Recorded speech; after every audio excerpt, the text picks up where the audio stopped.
তাহলে আমার আজকে অন্তর্বর্তীকালীন সরকারে যারা আছেন তাদের কাছে নিশ্চয়ই এই বিষয়গুলি অবিদিত নয়, তারা সবই জানেন। তারা জানেন বলে এই ধরনের যে বিচারিক নির্মমতা, এইভাবে বিচারক যে আপনার দলের কৃতদাস হতে পারে এবং একজন প্রধানমন্ত্রী অবৈধ প্রধানমন্ত্রীর কৃতদাস হতে পারে, তো তাদের বিরুদ্ধে কোনো পদক্ষেপ নেওয়া যাবে না? একটা জুডিশিয়াল কিলিং করেছে, জুডিশিয়াল সন্ত্রাস করেছে যে বিচার বিভাগের কিছু জজ, তাদের বিরুদ্ধে তো আজকের এই বিপ্লবী সরকার, গণ অভ্যুত্থানের সরকার, তাদের প্রতিটি কর্মকাণ্ড বিপ্লবী হতে হতো।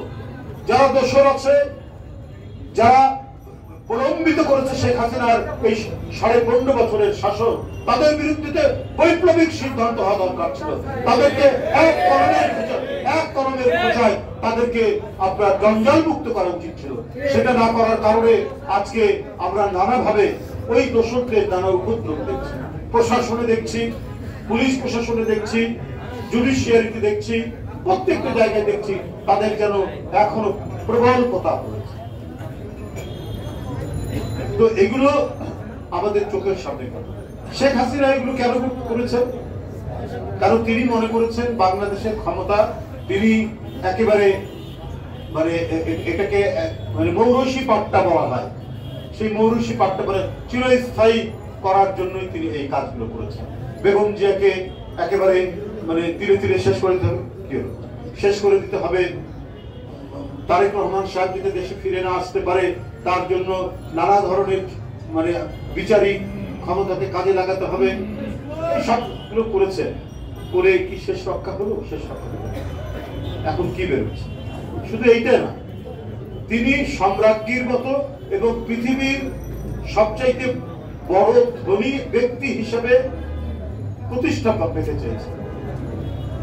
আপনার সবচেয়ে দামি ফ্ল্যাট তার ভাগ্নির নামে, যে আবার ইংল্যান্ডের এমপি। এখন ইংল্যান্ডেই আপনার পত্রপত্রিকায় বেরিয়ে আসছে এবং তাকে তার যে অর্পিত দায়িত্ব একজন মন্ত্রী হিসেবে সেটা করতে নিষেধ করে দিয়েছে সেখানকার সরকার। পার্লামেন্টে বলেছে যে বিধির বাইরে যেতে পারবে না। তাকে দিয়েছে, তার ছোট বোনকে দিয়েছে। কে? শেখ হাসিনার ঘনিষ্ঠ ব্যবসায়ী। এবং কোন কোম্পানি কোথা থেকে কি দিয়েছে আজকে সব নাম বেরিয়েছে। তো এই কারণেই বেগম খালেদা জিয়াকে বন্দী করে রাখতে হবে, কারণ তার এই অপরাধগুলো, তার অন্যায়, তার মহাদুর্নীতিগুলো যেন কেউ কথা না বলতে পারে। এই গণরোধ করার জন্যই বেগম খালেদা জিয়াকে বন্দী করে রাখা হয়েছিল। এটা তো আজকে সুস্পষ্ট।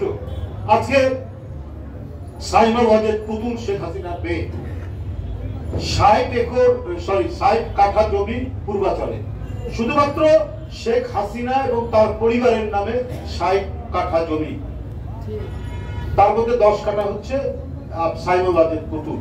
তার বাংলাদেশের যে কোনো জায়গায় যে কোনো সম্পত্তি যেটা ভালো মনে করেছে, শেখ হাসিনার পছন্দ হয়েছে, সেটাকে সে আত্মসাৎ করেছে একটা নামমাত্র একটা আইনি কাঠামোর মধ্যে।